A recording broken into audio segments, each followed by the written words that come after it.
जशन मनावे सोभे खुशी के बदीन हो। झुमता के मनवा मोसा भइल बा हसीन हो। डीजे पर गाना को बाजता सभे कमरिया घुमाचता।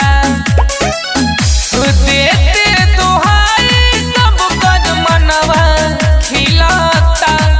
आज पवन बेदर्दी भैया के बर्थडे मनाता। आज पवन बेदर्दी भैया के जन्मदिन मनाता।